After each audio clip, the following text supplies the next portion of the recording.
Bom dia, gente. Eu vou gravar um vídeo sobre a história da África, né? Continente que até pouco tempo era totalmente esquecido, né? Ignorado nos livros de história, mas que, de acordo com a lei criada em 2003, passou a ser obrigatório o ensino da história da África, mas que até hoje praticamente tem muito pouca coisa nos livros falando sobre a história da África. No nosso livro, o capítulo 2 trata de uma maneira mais geral de história da África.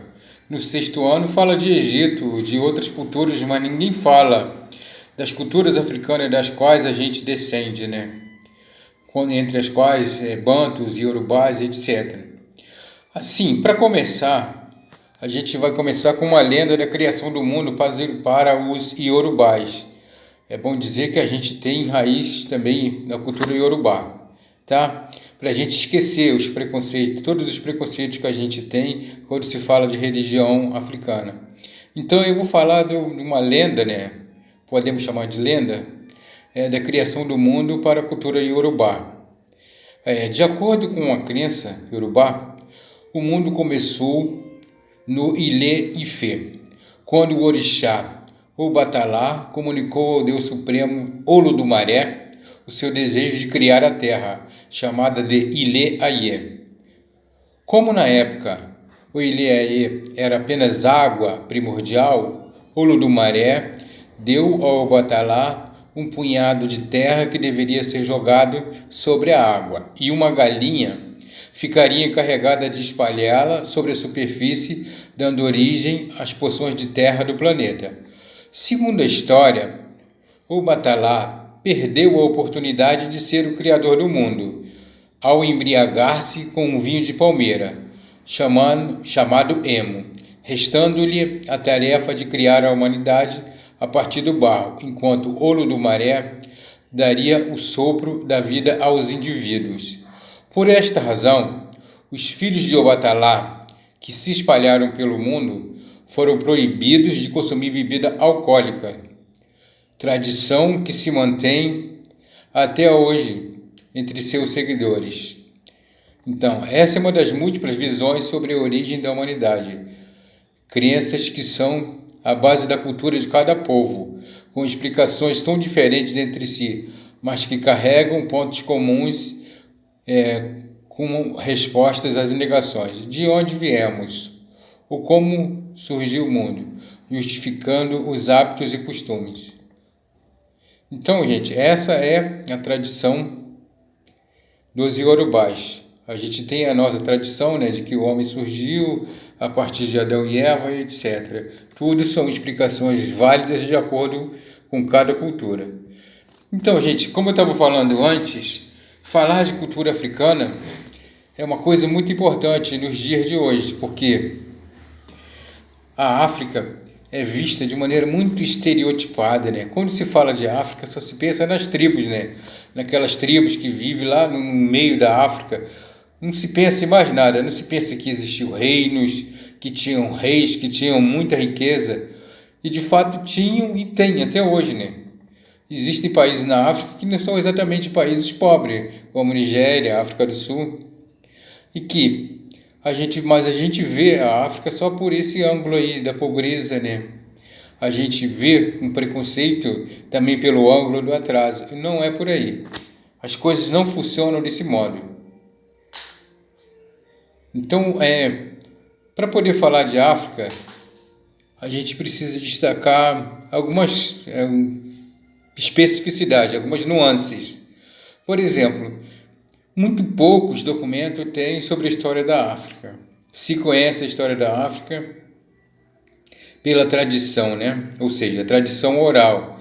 Quem falava sobre a história eram os mais velhos, chamados griots.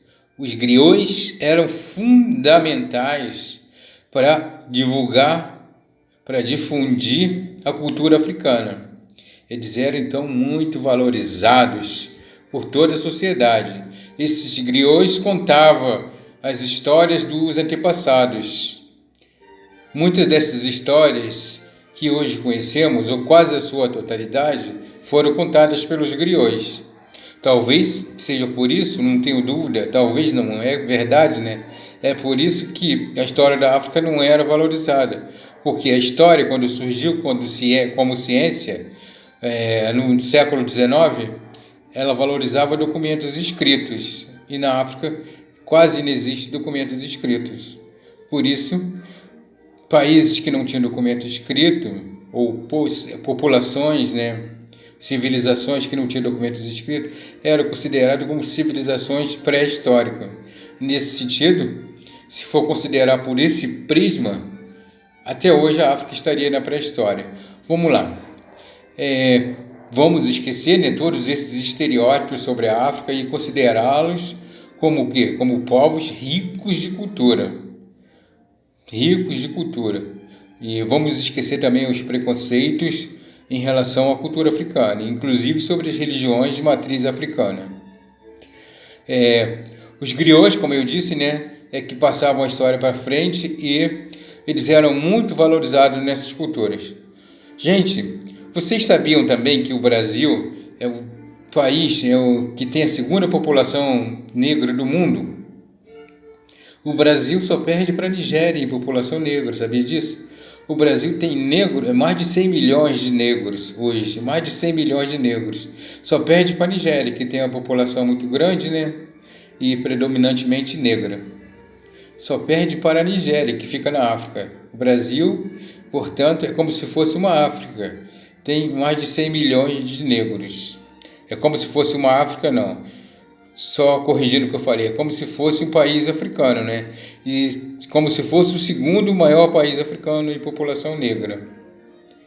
Vocês sabem que na África também tem população branca, né? Os europeus que dominaram a África desde o século XIV, XV, até a segunda migração europeia para lá no século XIX, tá? Na África, durante o período que a gente estuda, né, na Idade Média, existiam reinos muito ricos, né, que ocuparam a região do Sahel. A região do Sahel, onde tem o rio Níger. Nesse rio Níger, muitos povos se estabeleceram. Entre eles, o povo do Mali, né, e outros povos. Lá encontraram muito ouro. O reino de Gana também se estabeleceu lá e era um reino tão rico que era conhecido como Reino do Ouro. O reino de Gana era conhecido como Reino do Ouro. E o reino do Mali também se tornou um reino muito rico. Os povos do reino Mali foram mais tarde convertidos ao islamismo. O islamismo é uma religião que surgiu na Arábia Saudita, no Oriente Médio. Como o Oriente Médio é próximo da África, né? Basta atravessar o Mar Vermelho ali, acabou que eles atravessaram o Mar Vermelho e foram converter os povos da África. E muitos povos foram convertidos. Hoje, grande parte da África, ela é convertida ao islamismo. Arrisco dizer que talvez a maior parte da África é do Islã.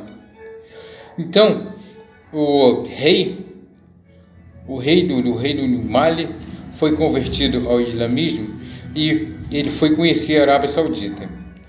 Levou toda a sua comitiva lá de mais de 12 mil pessoas.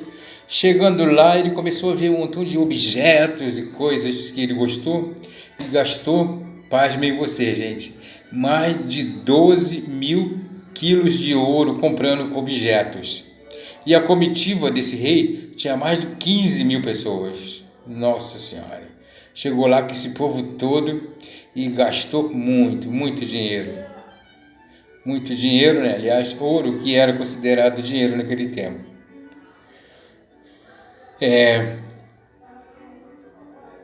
Então, gente, eu vou parar por aqui, porque eu não quero gravar vídeo muito comprido. Esse vídeo já tem quase 10 minutos, senão fica muito cansativo de ver. Então, até mais. Até o próximo.